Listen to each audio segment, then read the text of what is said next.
Assalamu alaikum wa rahmatullahi wa barakatuh. Alhamdulillah, wassalatu wassalamu ala rasulillah. Paqja, mëshira dhe bekimet e Allahut qofshin me ju. Falenderimet tona si gjithmonë janë për Allahun fuqiplot, ndërsa përshëndetjet janë për Zotrinë e njerëzimit, për Muhamedit, familjen, shokët dhe gjithë ata që e ndjekin rrugën e tij deri në amshim.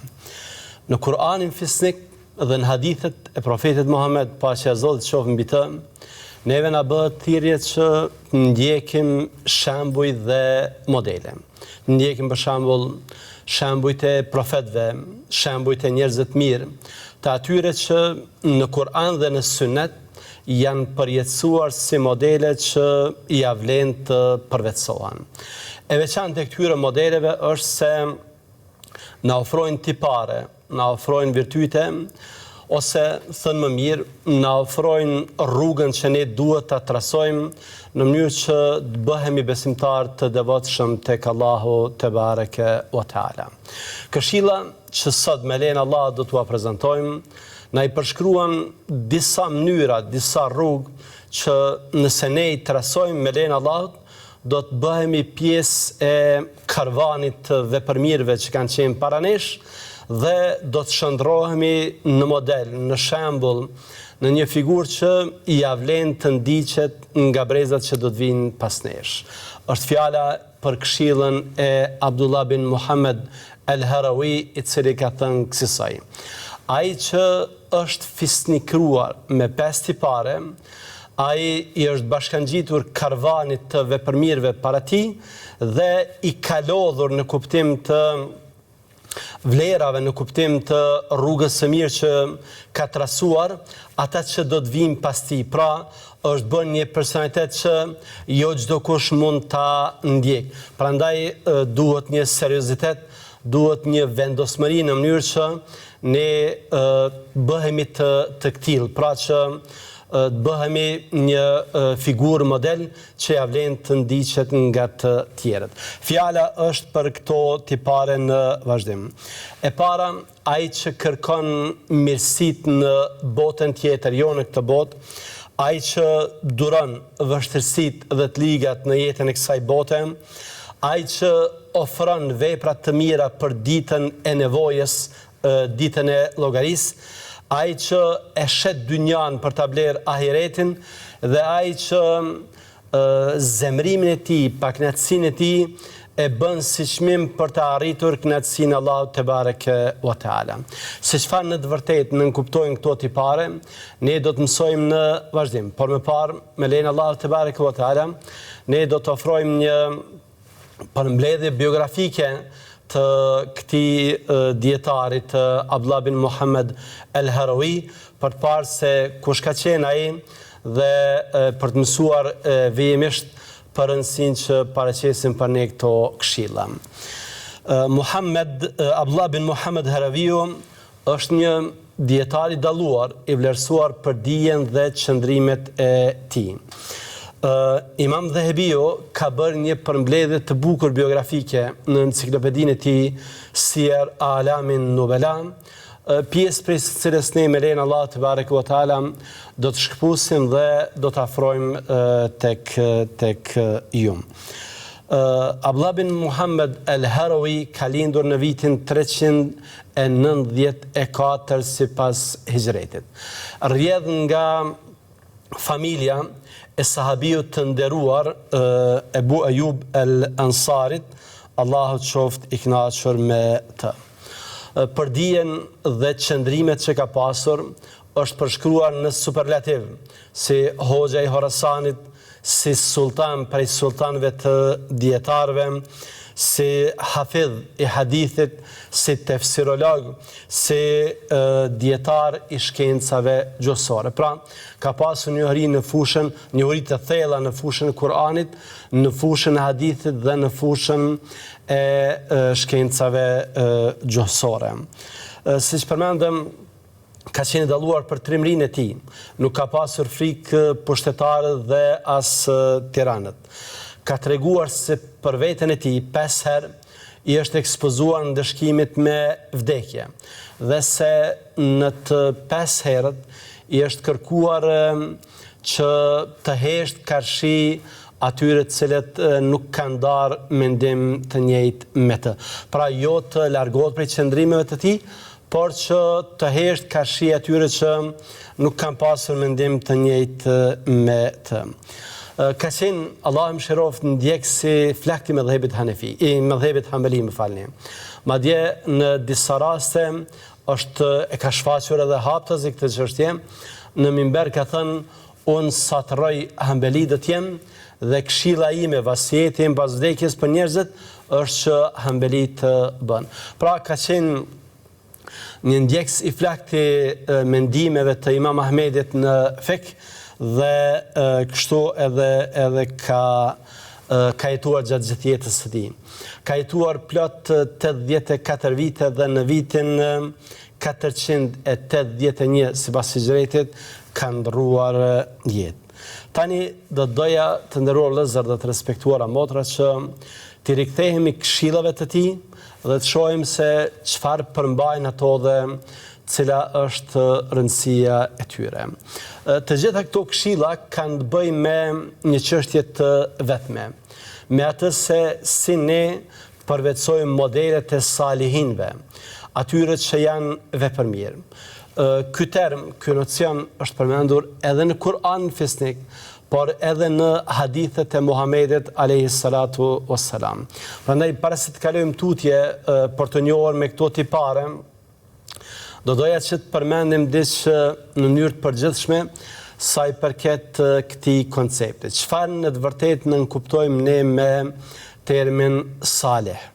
Këta njerëz që janë salihun, a janë njerëz të pagabueshëm apo janë njerëz që dallojnë prej të tjerëve thjesht me një angazhim dhe përkushtim shtesë, me një ruajtje që e kanë më të madhe se sa të tjerët në raport me Allahun te bareke o teala.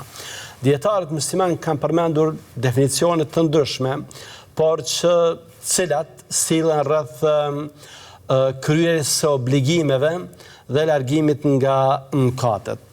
Është përmendur se salih është ai njeri i cili e ndjek Kur'anin dhe Sunetin. Ai njeri i cili është i mirë jo vetëm me Zotin, por edhe me të tjerët. Pra dallon për moralin e tij, për raportet e tij me Allahun te bareke ve teala, por edhe me të tjerët. Dallon edhe me njerëzit. Të jesh salih, nënkupton të jesh evlia, pra të jesh i dashur i Zotit, të jesh i afërt me Allahun te bareke ve teala, të jesh i veçuar nga Allahu te bareke ve teala. Të jesh salih, ose evlia, ose njeri i veçuar për Allahun te bareke ve teala, nuk nënkupton të jesh i pagabueshëm. Edhe evliat gabojnë. Pra, këto modele të cilat na afrohen neve të salihinve, nuk janë modele imagjinare, modele të paarritshme, modele prallore që nuk mund të arrihen, jo, janë modele të njerëzve që mund të arrihen nëse ne ndjekim rrugën e tyre dhe përvetsojmë tiparet që ata janë dalluar për to. Prandaj do doja të nderuar vëllezër dhe të respektuara motra që në vazhdim t'i japim theks më të madh këtyre tipareve në mënyrë që të kuptojmë se për të bërë i mirë ose e mirë nuk duhet që të jesh i jashtëtoksor, që të jesh i jashtëzakonshëm, që të kesh krah për të fluturuar. Jo, për të bërë i mirë duhet që të kesh një zemër e cila fluturon tek Allahu te bareke ve teala, e cila e favorizon Allahun te bareke ve teala ndaj çdo gjëje dhe ndaj çdo kujt, të kesh një moral të mirë në raport vertikal me Allahun te bareke ve teala dhe në raport horizontal me njerëzit, pra të jesh i dalluar për virtyte, për etik, për raportet mira me Zotin e njerëzve dhe me krijesat e tij, pra me njerëzit. Këshilla e parë cilën na jep neve ky dietar i madh Abdullah bin Muhammad al-Harawi është që ne ta favorizojmë ahiretin ndaj dunjas. Pra salih, vepërmir, është ai i cili mirësitë e tij nuk i kërkon në këtë botë, por në botën tjetër. A e di se kjo botë është kalimtare, është botë e përkohshme. A e di se ne në këtë botë kemi ardhur thjesht për të kryer një mision, për të adhuruar Allahun te bareke ve teala, se kjo botë nuk është vend qëndrimi ynë. Prandaj mirësitë, kënaqësitë, shpërblimin nuk kërkon që ta merr në këtë botë, por në botën tjetër tek Allahu te bareke ve teala. A e di se ajo që është tek Allahu është më e mirë dhe është e përhershme, ndërsa të mirat që janë në këtë botë janë të përkohshme dhe janë jo të plota, nuk janë përsosura. E mire përsosur është vetëm e mira në xhennet. Ai e di se ajo që është tek Allahu na duhet më shumë se sa kjo që kemi në këtë botë, për shkak se në këtë botë ne jemi kalimtar dhe siç do thoshte njëri prej xhallarëve tanë, puno për këtë botë dhe interesohu për të, aq sa është jetë gjatë kjo botë. Dhe puno për botën tjetër, aq sa do të jetosh atje. Në këtë botë jemi kalimtar, në botën tjetër jemi të përhershëm, prandaj interesimi ynë për botën tjetër duhet të jetë më i madh për shkak se ajo botë nuk ka fund. Ai që fiton xhenetin, fiton një kënaqësi të përhershme. E ai që Allahu na ruajt rrezikon të futet në xhehenem, mund të mbetet për kohë gjatë nëse është besimtar, ose nëse është prej pabesimtarëve, mund të mbetet përgjithmonë, jo mund të mbetet, por mbetet përgjithmonë, nga se ata që mohojnë Allahun te bareke ve teala, ata do të kenë një fund të këtillë, pra do të jenë përgjithmonë në zjarrin e xhehenemit. Ajo që ka rëndësi të nderuar teleshikues është se nëpërmjet këtij parimi, nëpërmjet kësaj praktike, do të thosha, nëpërmjet këtyre bindjeve që ne i kemi në zemër, ne nuk bëhemi rob të kësaj dynjaje. Ne nuk bëhemi rob të epsheve, të kënaqësive kalimtare. Ne çlirohemi prej tyre në mënyrë që ta fitojmë të mirën e përhershme. Po kështu ne duke pasur të bindje se ajo që është tek Allahu është më e mirë, ajo që është tek Allahu na duhet më shumë, ne bëjmë vepra të mira dhe largohemi nga veprat e këqija. Dhe jo vetëm kaq. Duke qenë se ne mendojmë botën tjetër, atëherë këto vepra që ne i ofrojmë për Allahun te bareke ve teala, i ofrojmë duke pasur një jetën e pastër, duke pasur një jetën e sinqertë, duke pasur dëlirësi shpirtërore, për arsye se ato veprat që bëhen qofshin edhe shumë, nëse nuk e kanë një jetën e pastër, ato rrezikojnë që të humbasin fare. Ashtu siç Allahu na ka treguar në Kur'an që të shndrohen në hi dhe plohur. Kjo ka dhe një rëndësi tjetër të nderuar vëllezër, nga se na nxit që të bëjmë vepra të cilat janë jetëgjate, që rrojnë edhe pas vdekjes sonë. Jo rrallë e kemi lexuar, e kemi dëgjuar hadithin e Muhamedit alayhi salatu wassalam, i cili na porosit që pas vdekjes, që ne sa të jemi të gjallë të bëjmë vepra, shpërblimin e secilave vazhdojmë ta kemi edhe pas vdekjes. Për shembull që të japim lëmosh rrjedhse, që të shpërndajmë dituri të hajrit dhe që të edukojmë familjet tona në mënyrë që pas vdekjes son të lutem. Prandaj, kur ne kemi këtë bindje se e synojmë të mirën që është tek Allahu xhallahu ala, ne në fakt angazhohemi për vepra të këtilla që kanë shpërblim rrjedhës, që jetojnë edhe kur ne më të mos jemi fizikisht në këtë botë. Ndryshe, Allahu na ruaj, nëse ne synojmë vetëm që të përfitojmë nga veprat tona në këtë botë, atëherë rrezikojmë që në botën tjetër të mbesim duartar, të jemi pa të mirë. Allahu ka thënë në Kur'an: "Men kana yuridu al-hayata ad-dunya wa zinataha, nuwaffi ilayhim a'malahum fiha wa hum fiha la yubkhasun." Ata të cilët duan vetëm jetën e kësaj bote dhe bukuritë e saj, ne do t'u plotësojmë krejtësisht punët e tyre dhe atyre nuk do t'ju mungohet asgjë në këtë botë. Ulaika alladhina laysa lahum fil akhirati illa an-nar. Këta njerëz janë ata që në botën tjetër nuk do të kenë asgjë tjetër pos zjarrit të xhenemit. Pra ai i cili nuk e beson Allahun xhallahu ala, ai i cili nuk beson në botën e përtejme, ai i cili dëshiron që nga veprat që ka bërë të përfitojë vetëm në këtë botë, do ta merr shpërblimin për veprat që ka bërë. Por në botën tjetër s'do të ketë asgjë. Në fakt do të ketë vetëm dëshkim, do të ketë vetëm zjarrin e xhenemit. Ndryshe, nëse ne kemi një jetën e pastër, nëse ne synojmë që të kemi të mira në këtë botë, por edhe në botën tjetër, kjo gjë është e mundshme.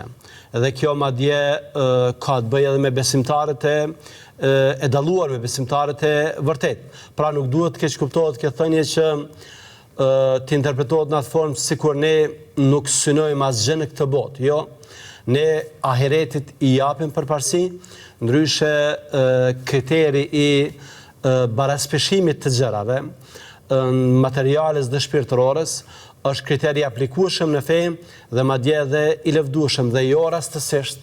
Në Kur'anin famadh ne gjejmë në lutje cilën për hir të së vërtetës Muhamedi alayhi salatu wassalam, siç përmendet, e ka bërë më së shpeshti, Rabbana atina fid dunya hasana wa fil akhirati hasana. O Zoti ynë, na jep të mira në këtë botë dhe të mira në botën tjetër. Pra nëse ne kemi parime të shëndosha, kemi kritere të shëndosha, nëse ne synojmë fillimisht ahiretin, pastaj duam edhe të mira në këtë botë, të mira që nuk na largojnë nga feja Allahu xhallahu ala, atëherë kjo nuk ka asgjë të keqe në të. Ne të nderuar vëllezër, po bëjmë një pushim të shkurtër këtu, por të rikthyer sërish me lejen Allahu te bareke ve teala për të vazhduar me këshilla tjera të Abdullah Haraviut dhe për të parë ose për të mësuar për rrugët cilat na çojnë tek vepërmjet. Qëndroni me ne.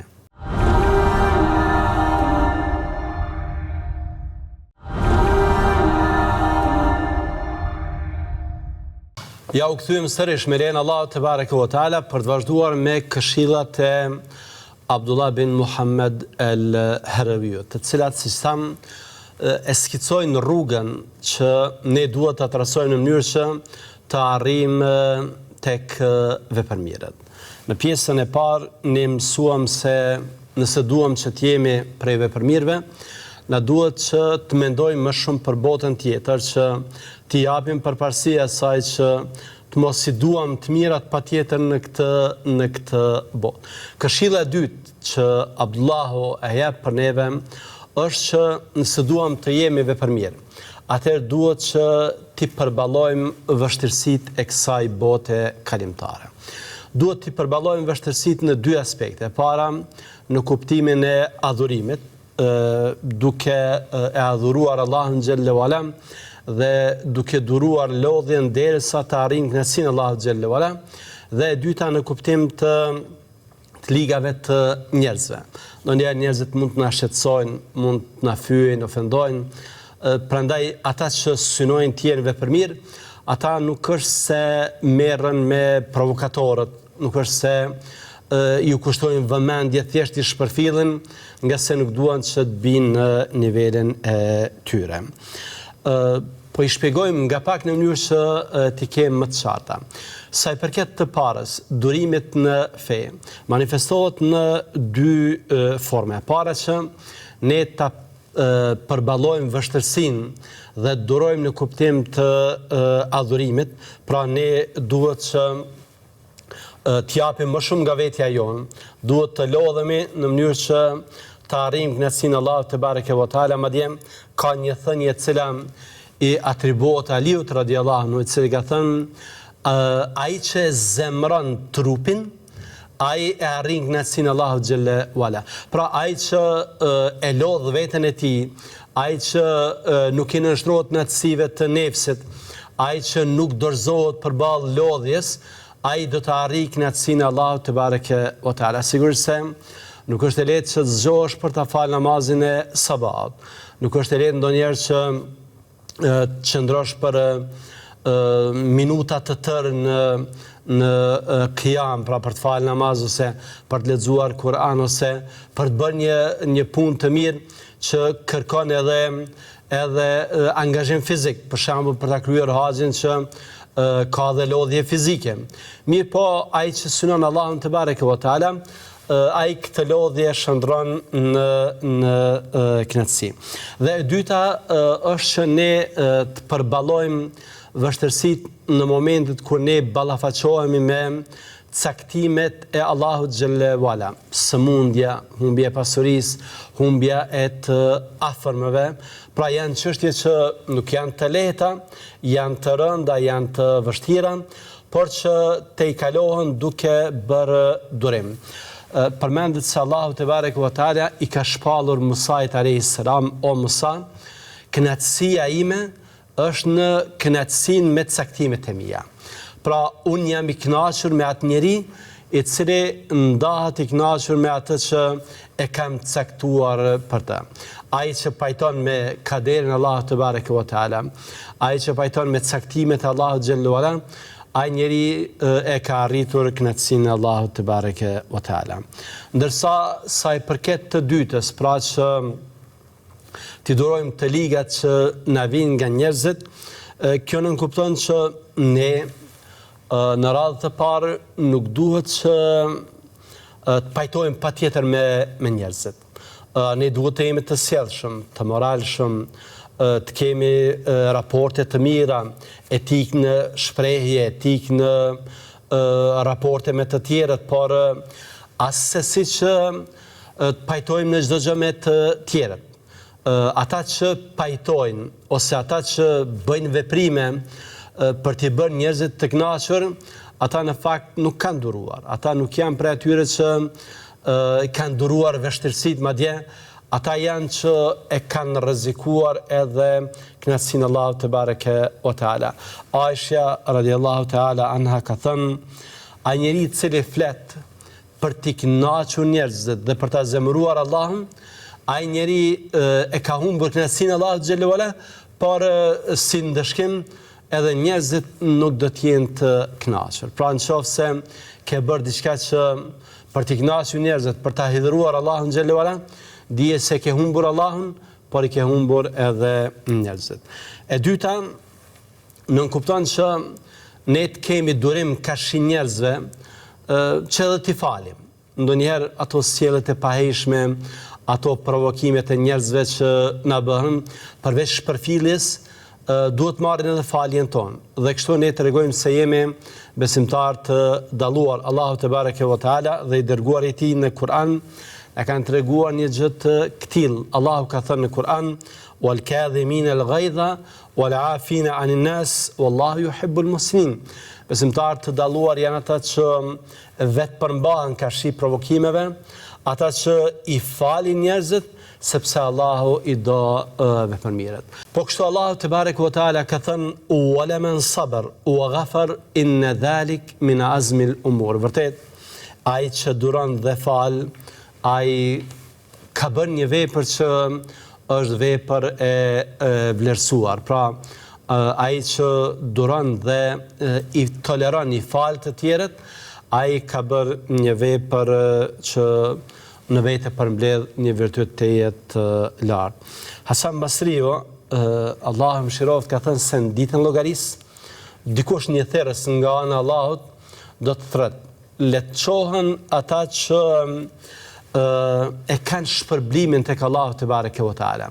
Pra bëhet një thirrje përgjithshme për ata njerëz që e kanë shpërblimin e siguruar tek Allahu te bareke ve teala, dhe kur bëhet kjo thirrje, dini kur shohet? Qohen vetëm ata që kanë falur njerëzit.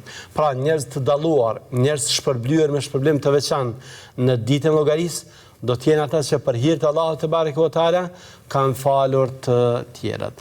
Dhe ky moral ose ky tipar ose ky virtyt e ka një rëndësi të veçantë, nga se e para në nxit neve për durimin që është vlerë e veçantë në fe, që është vlerë e jashtëzakonshme në fe. E dyta, na mundson që ne të vazhdojmë me adhurime, me vepra të mira, pavarësisht reagimeve të njerëzve. Pra, ne në sjelljet tona, në raportet tona, në tiparet tona, nuk është se synojmë patjetër kënaqësinë e njerëzve. Sigurisht se ne duam që të jemi të mirë me njerëzit, por nëse një fjalë e Allahut, nëse një urdhër i Allahut te bareke ve teala nuk has në mirëkuptimin e tyre, në kënaqësinë e tyre, atëherë ne nuk e lëm atë fjalë, atë urdhër, atë vepër pa e kryer, pavarësisht se si reagojnë të tjerë, nga se për neve fjala Allahut xhallahu ala është e para dhe është prioritet ynë, është përpjekje jona serioze që çdo fjalë të Allahut, çdo urdhër të Allahut ta çojmë në vend, pavarësisht se reagojnë të tjerët. Ky tipar ka edhe një rëndësi tjetër, nga se na mundson që ne të krijojmë një personalitet të pavarur. Pra ne nuk jemi të varur nga të tjerët. Ne nuk ecim tutje duke shikuar se cili do të jetë reagimi të tjerëve, se cila do të jetë përshtypja e tyre. Jo, ne e bëjmë atë që e bëjmë për hir të Allahut xhallahu ala dhe pastaj vazhdojmë. Pëlqyen apo jo njerëzit me këtë, u ndan apo jo të kënaqur njerëzit me këtë. Ne thjesht e synojmë kënaqësinë e Allahut xhallahu ala dhe kjo na bën që të kemi personalitet të pavarur. Kjo gjithashtu na nxit që ne të kemi raporte të gjalla me të tjerët, nga se duke i falur njerëzit ne fitojmë edhe simpatinë e tyre. Ne në përmjet faljes ne tërkasim në ndërgjegjen e tyre.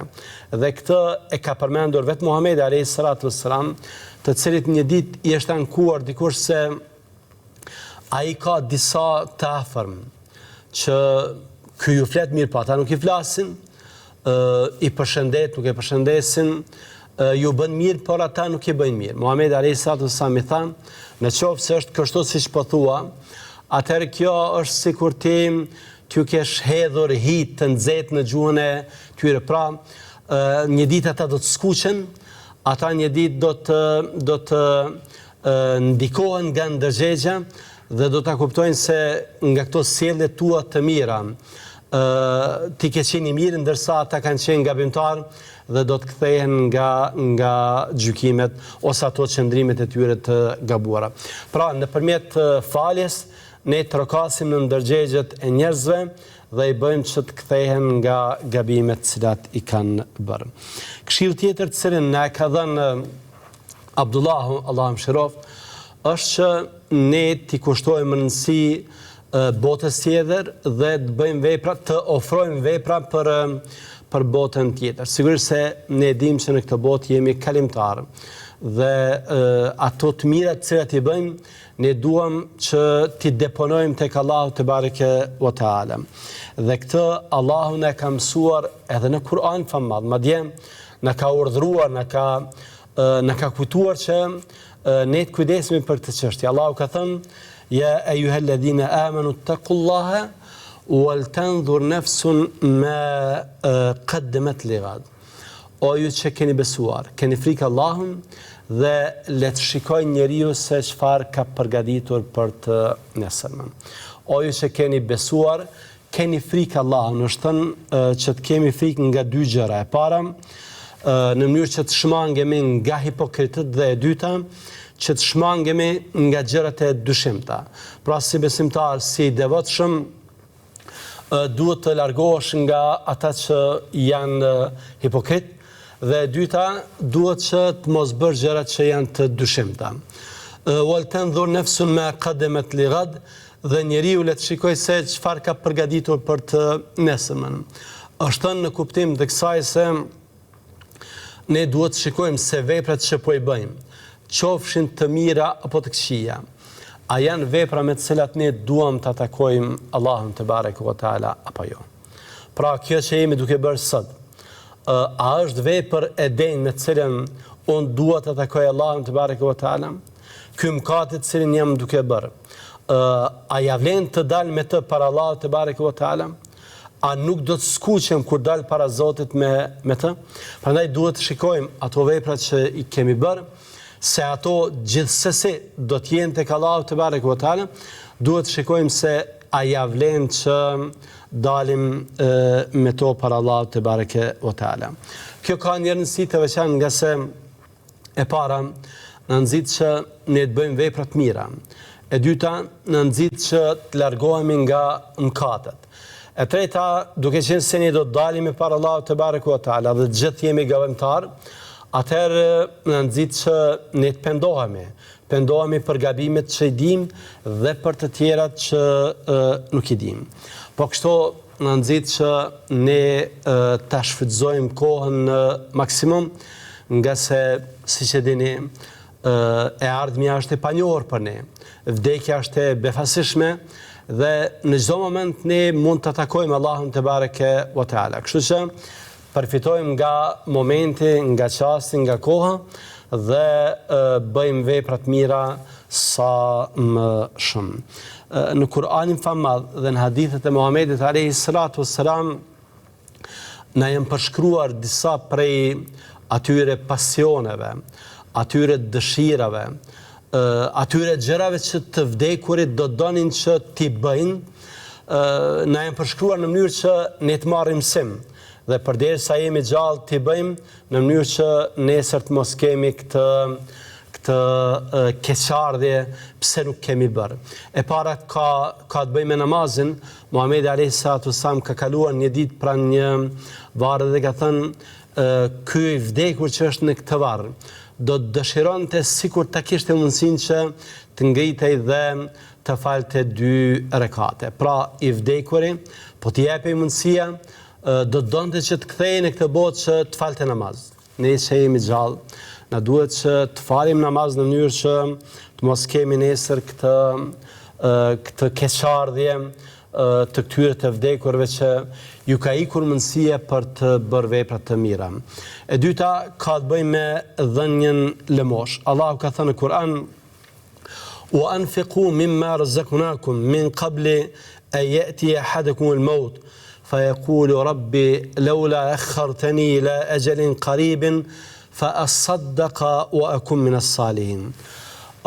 Shpenzoni nga ajo që ne ju kemi dhënë, para se ndokujt prej jush t'i vije vdekja dhe thot Zoti im, sikur ta shtyje vetëm edhe pak vdekjen, në mënyrë që unë të jepja lëmosh dhe të bëhesha nga vepërmirët.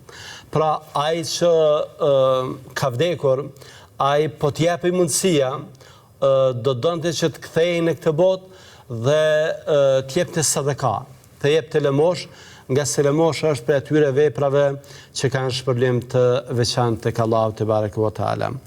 Dhe e treta është që ne të bëjmë çfarë do vepra të mirë.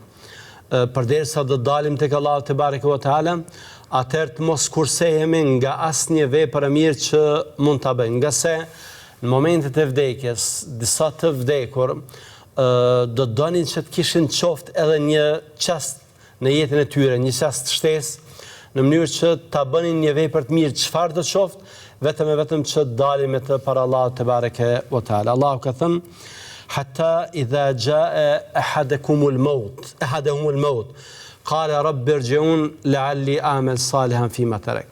Kur ndonjërit prej tyre t'i vije vdekja, thotë: "O Zoti im, a më kthen sërish në dynja që ta bëj çfarë do vepër të mirë qoftë." Pra, kërkon kthim në dynja për të bërë një vepër të mirë të vetme. Çfarë do qoftë ajo, thjesht që të del para Allahut te bareke ve teala me diç. Ne që jemi në këtë botë, që jemi ende gjallë, që kemi ende mundësinë për të falë, ende mundësinë për të dhënë lëmosh, ende mundësinë për të bërë vepra të mira, të nxitojmë, nga se ku ta dim e ardhmja mund të na privojë nga këto të mira, prandaj të nxitojmë që bëjmë vepra të mira. Këshill tjetër e Abdullahut është ne ta shesim dynjan për ta fituar ahiretin. Do dua që përsëris sërish se në këto këshilla nuk bëhet thirrje absolutisht që ne ta prishim këtë balancë ndërmjet materiales dhe shpirtërore, nga se është diçka që na ka mësuar Kur'ani, që na ka mësuar Muhamedi alayhi salatu wassalam, pra që të kemi një lloj baraspeshimi, një lloj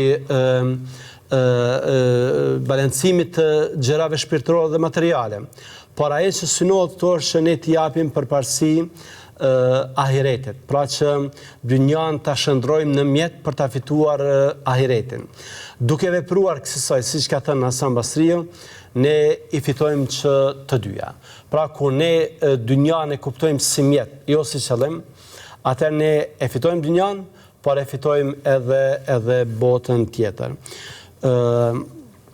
Kjo tregon se kjo urtësi në fakt është thirrje për largpamësi, është thirrje për vizion, është thirrje për të bërë vepra të mira që neve na sigurojnë një të ardhme të pasosur në botën tjetër, një të ardhme të mirë. Prandaj është përmendur nga shkrimtari i njohur i kohëve tona, nga hoxha i dashur i Ali Tantave, Allahu mëshiroft, i cili ka vdekur, i cili ka thënë kësaj: për 70 vite lexim, kam lexuar libra të shumë, kam lexuar gjëra të shumta, por prej atyre fjalëve që janë gdhendur në kujtesën time dhe kanë lënë gjurmë të pashtyra, është edhe fjala e dietarit të madh Ibn Xhauziut, i cili ka thënë kësaj: vështirësia e adhurimeve kalon, ndërsa mbetet shpërblimi. Kënaqësia e harameve kalon, ndërsa mbetet ndëshkimi. Pra lodhja në adhurime, lodhja në përkushtim për Allahun te bareke ve taala, një ditë merr fund, ndërsa mbetet shpërblimi.